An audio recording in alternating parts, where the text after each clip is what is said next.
Hello and welcome to Follow Everton. I'm your host Ryan, and today we are joined by Top Blue Jonathan Roskin and lifelong friends and Everton season ticket holders David, aka Basil, and Mabsy. How are we, guys? Yeah, good. Thank you, Ryan. Really good. So Everton make the trip to struggling West Brom tomorrow night, which is Thursday.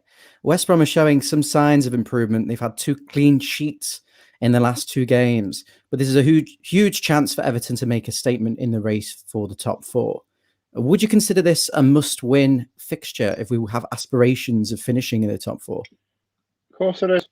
Yeah, if you're not beating teams like West Brom, then you've got problems. You need if you're wanting top 4 or Europe, we've got to be beating teams. The relegation teams. Let's be honest, relegation fathers. Yeah, and if you look at West Brom's recent results, they did manage to somehow beat Brighton, who missed 2 penalties in that game, and West Brom were really ridiculously lucky to get a result against a decent Brighton side. Let's not forget that was a stupid refereeing decision. Absolutely appalling. Do you think there's extra motivation for Sam Allardyce in this fixture, beating his old Everton team? Of course it is, you know what I mean? But of course it is, but he's not going to do it. He's really not. I can't see him coming away with I could not even a point, to be honest, against us. We're going to win it because I think obviously he wants to beat us, but I don't think West Brom's got the capability of beating us. Jonathan, Basil, you've got no microphone, I'm afraid. Jonathan, how do you look back on Sam Allardyce's tenure at the club? Sorry, you were lagging a bit there. I couldn't really hear. Do you want to just repeat the question? How do you reflect on Sam Allardyce's tenure at Everton? I think he came in to do a job and he did the job well. I think he's doing a similar thing for West Brom and keeping them up. We were really struggling when he was here for us.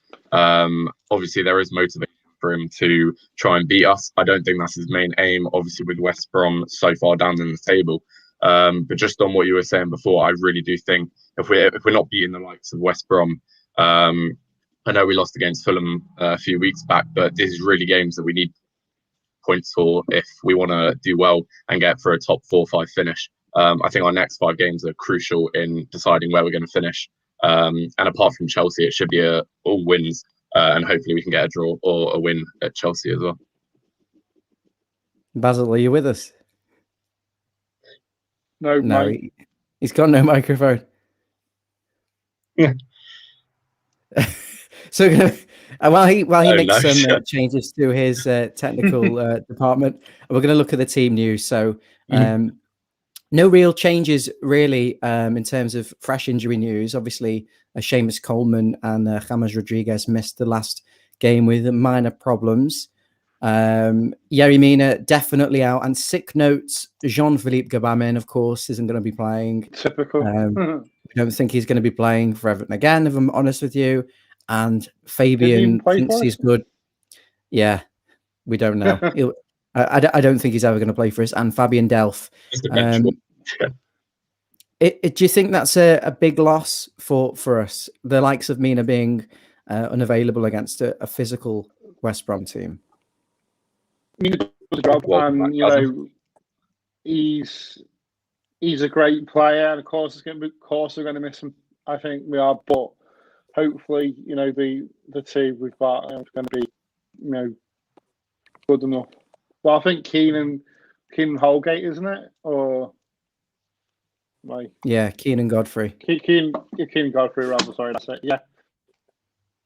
Obviously, Godfrey's just been a breeze this season. So, you know, I think him and Godfrey and Mina would be the ideal pairing probably. But I think, you know, he does a job. My level of confidence in Godfrey is so high. I rate him so much as a player, and I think he's going to.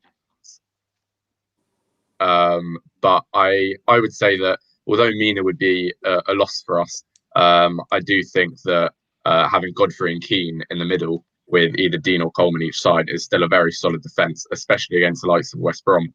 And I don't see them scoring many goals. I think in the past we've struggled with our defence, but this season we've really hit the nail on the head, and I think we've done much better.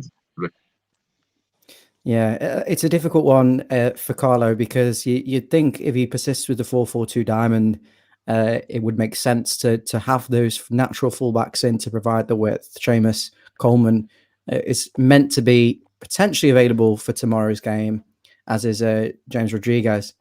But at the same time, he has been playing a lot of the time the 3 or the 4 centre backs across the defence.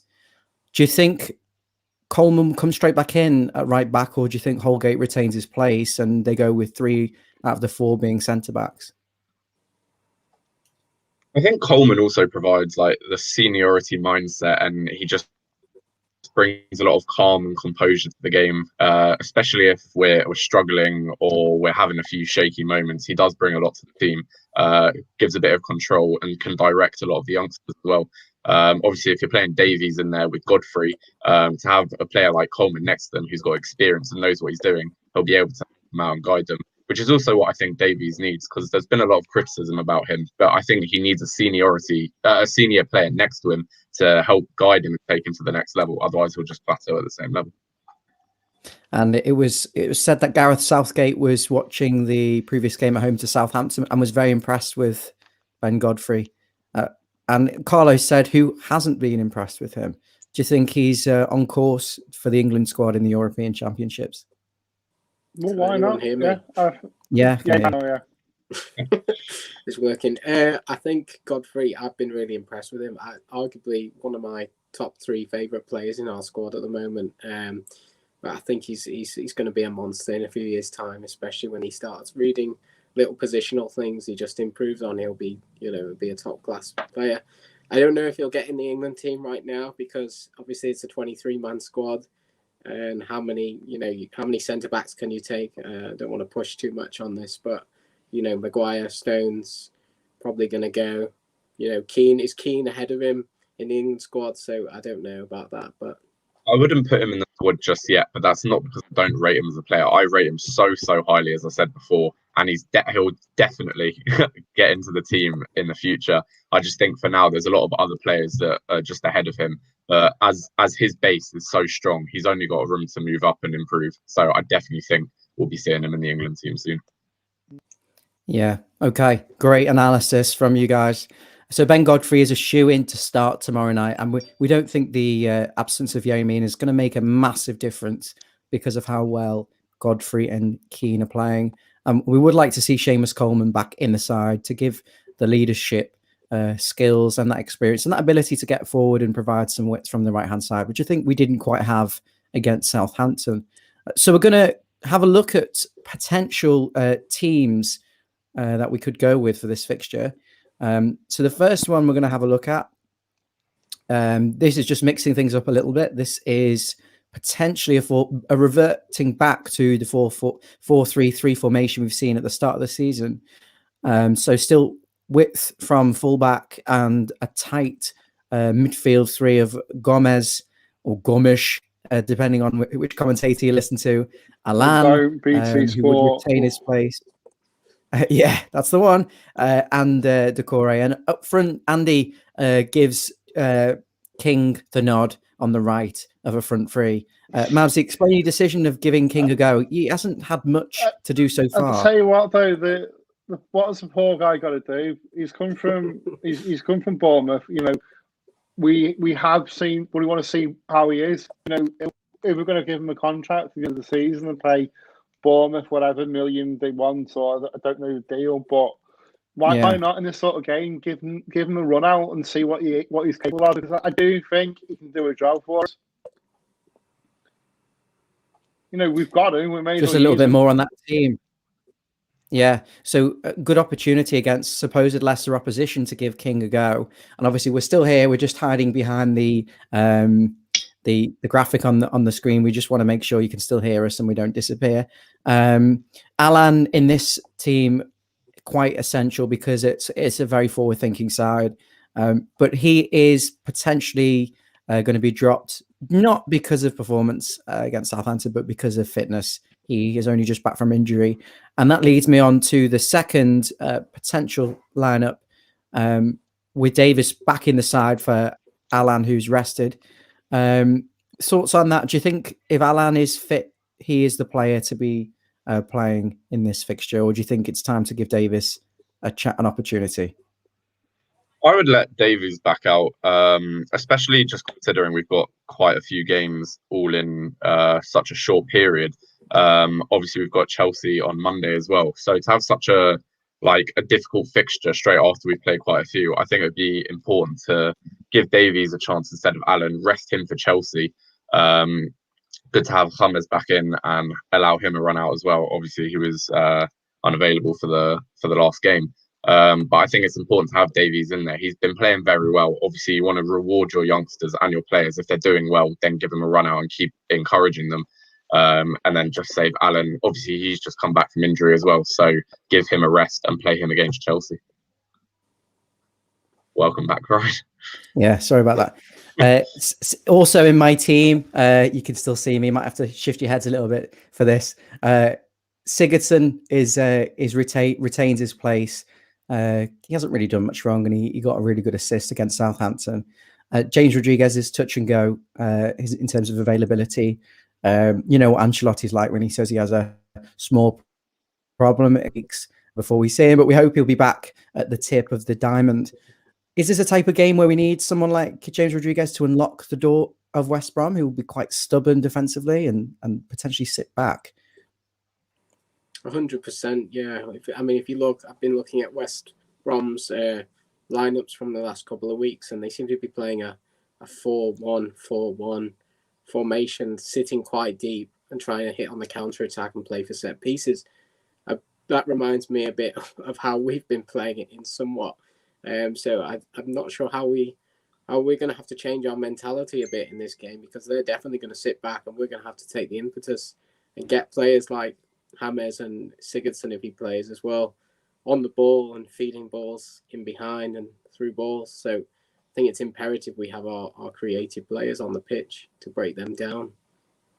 Mabsy, what are your thoughts on the 4-4-2 diamond? Because it does leave you a little bit exposed out wide in terms of defensive contribution from your well, you don't have any wingers, so no one's covering those flanks. It seems to be working, doesn't it? So, let's not change it. You got through a little defence, it's got through bloody Southampton's. Why not give it a go? John, do you want to see us stick with the 4-4-2 diamond for this game? If the James is back, and if so, can you play both James and Sigurdsson in the same team? I think it would introduce an interesting dynamic. I think, as you said, West Brom are going to be very stubborn at the back and be a very strong defensive mindset. So it's going to be difficult to score goals. But I think if you have James, he's a very forward player. Previously, we're very backward passing. Whereas I think he can spot the ball and send it forward, which gives Richarlison and Calvert-Lewin more feed to be able to go on and score goals. I don't think West Brom will be able to handle both Sigurdsson and Rodriguez both to be able to send the creative ball forward.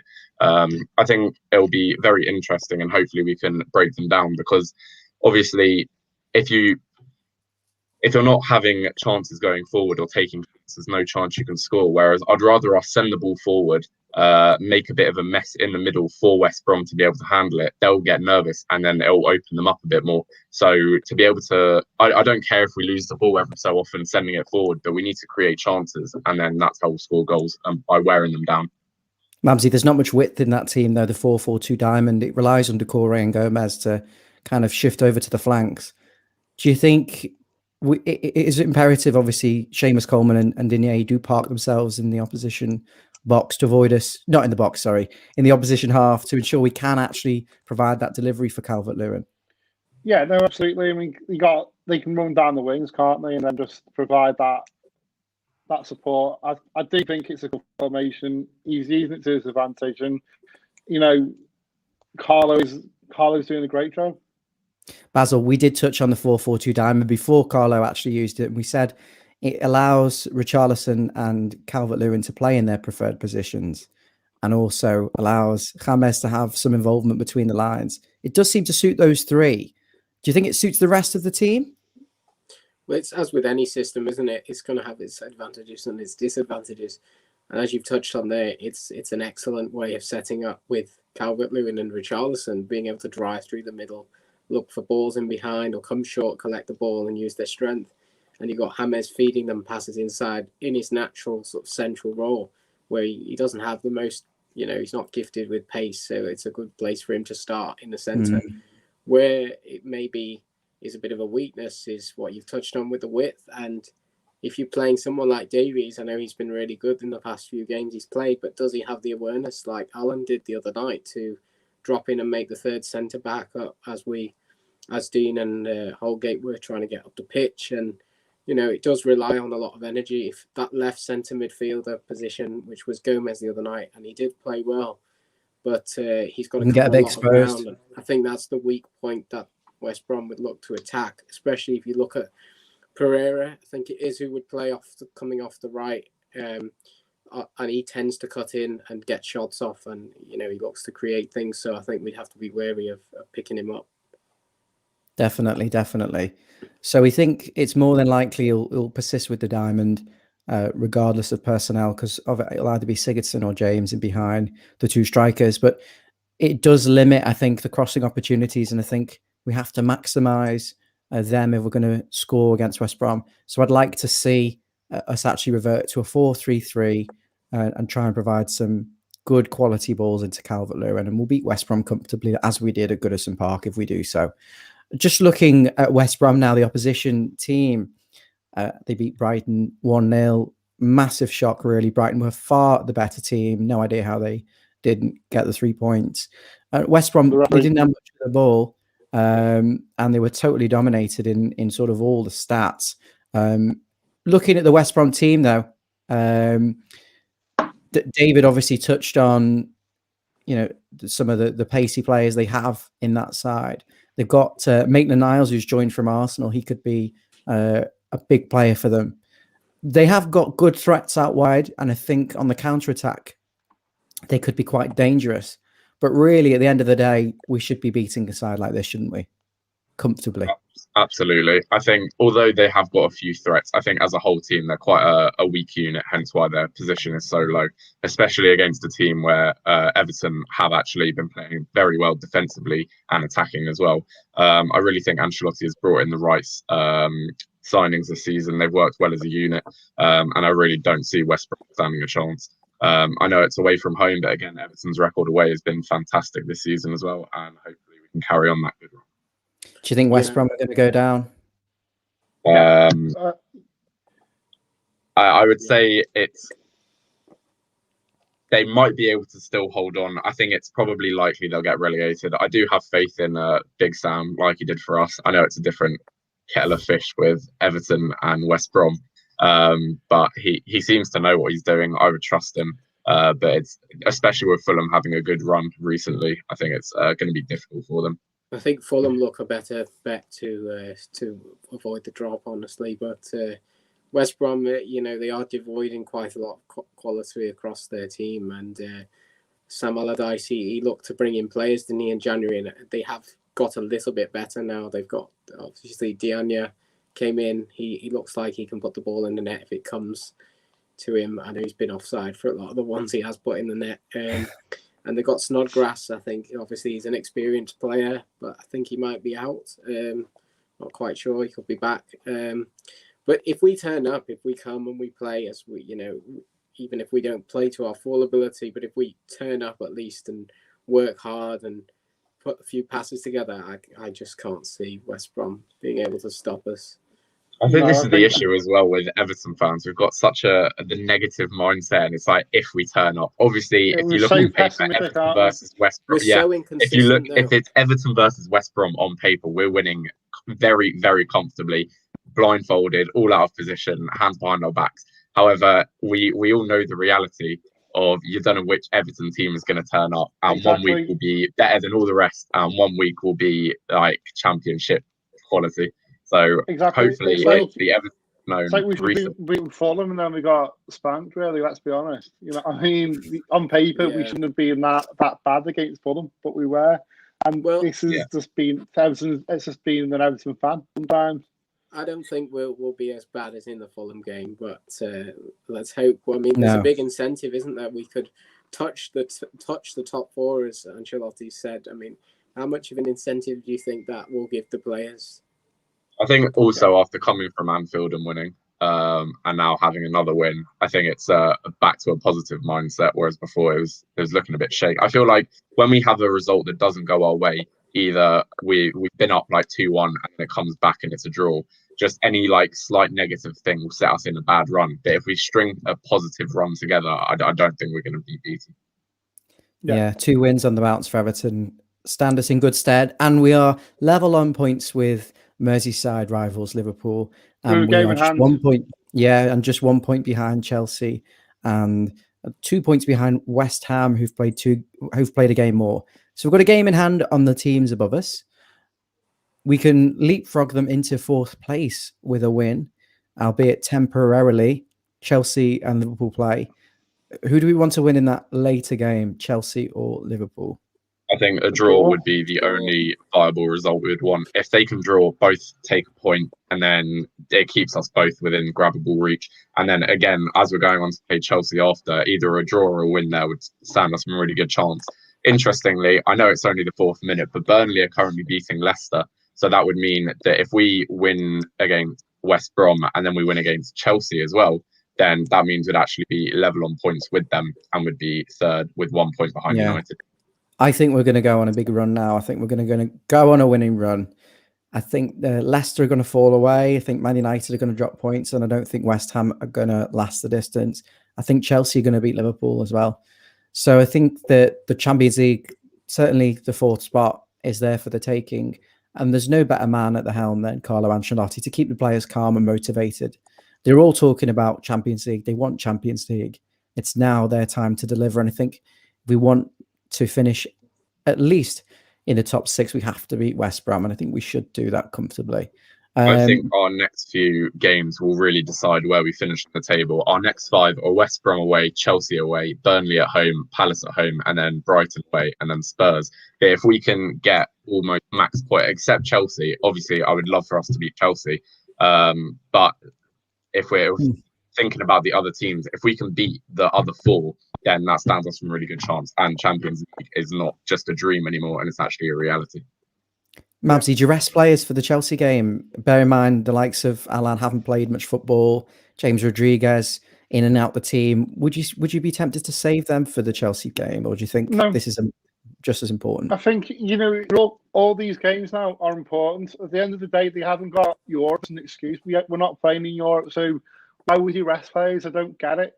If you were in Europe, then maybe because you need to preserve the squad. But I just go full at them. Just basically play your strongest squad and just go for it against West Brom.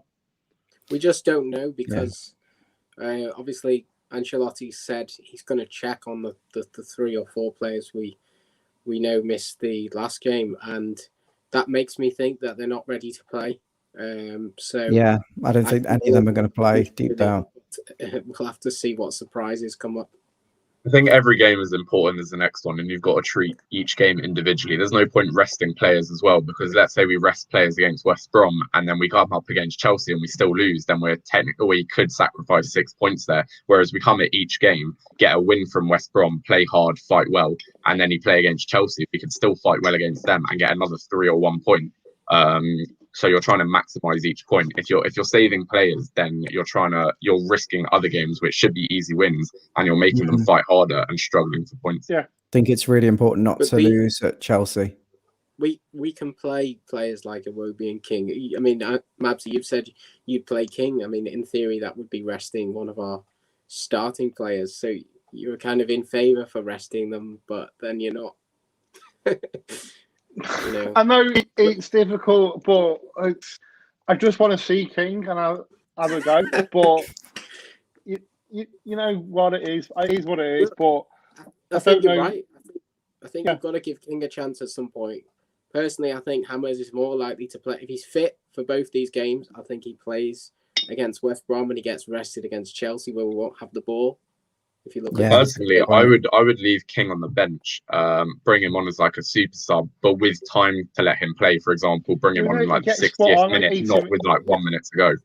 Exactly. Because no point also, yeah, exactly. I also think though that because Richarlison has kind of found a new form, and we want Calvert-Lewin to be in the same form, them two together going forward, a great force together. But we can't have one that drops off and then only one to be in form. So I think we do need to play them, get them to have them score goals in teams against West Brom, and then it'll bring them confidence to going against Chelsea as well, and then they'll score goals there as well. Where if you're resting them, then they'll be a few days out of practice, and then they might not go on to score. That's why I like to see 4-3-3, and I actually want to see James Rodriguez play in midfield. And I want to see King, Richarlison and Calvert-Lewin up front, narrow three, width from fullback. James just slightly in front of Doucouré and Allan, who would be asked to say, I don't think that's going to happen. It would be a pipe dream. It would be nice to see us actually have a go. I think David makes a really good point. Sorry, Basil. I think he makes a fantastic point. James Rodriguez against Chelsea might not happen just because we're not going to be expected to have much of the ball, and he's better in the games we're going to dominate. So I think we might see a 75% fit Rodriguez against West Brom, more likely than we're going to see 100% fit Rodriguez against Chelsea. Strangely enough, I'm gonna move on now. Briefly, get your predictions before we let you all go. Thanks for watching, and be sure to like the video and subscribe. Mavsy, I'm going to start with you. 3-1 to Everton. Obviously, 3-1. West Brom are going to score. 3-1. Pattern of play. Do you want to elaborate? Who's going to score? Yeah. No, West Brom going to take the lead. No, they're going to score a consolation goal, but I think we'll score. Okay. But I think we won 3-1. John, I disagree. I think if West Brom are going to score, they'll score first, and we'll have a good reaction to it. If we're winning, I don't see them scoring afterwards. I think they'll shut down. So I'm going to go with 2-0 to Everton. Excellent, Basil. I'm not sure. I was thinking 2-1, but I think it'll be close. It's going to be a narrow win. I don't think we'll score more than 2 goals, and I don't think West Brom will score more than 1. So let's go for 2-1. I think we should beat them comfortably, 2 or 3-0. But it's Everton, and we'll make hard work of it. This I think isn't Everton we'll nick a 1-0. Matches where we were scoring 5 past West Brom. This is Everton who are going to win this game, make it hard, and hang on to it. Either a 1-0 or 2-1. The reverse fixture was 5-2 though. I know it was a long time ago, but Big Sam's coming, isn't he? And they're really defensively resolute now. Yeah, somebody I think it could be just a 1-0 Calvert-Lewin. Simple. It could be a 0-0. Similar to Southampton, score and sit back. It's going to be a cliche game. Calvert-Lewin, 6-yard box, cross from Digne, camping back, Allardyce on the edge of his seat screaming. Post-match interview, he comes out and says they were the better team when they weren't. You can write it. You've just ruined Thursday's post-match review. Then you've just summed up the game. If it was a Goodison, I'd say 1-0 West Brom set piece. Something negative, because it's the chance to get in the top 4, and we fluffed it a few times. We're not negative. We've all predicted we'll win, and that's the main thing. Yeah, fantastic. Have we got any other closing comments? We're excited. I'm excited for the Chelsea. I've written this down as a win already, and you'll be able to tell on Thursday. I'll be fuming if we haven't won this.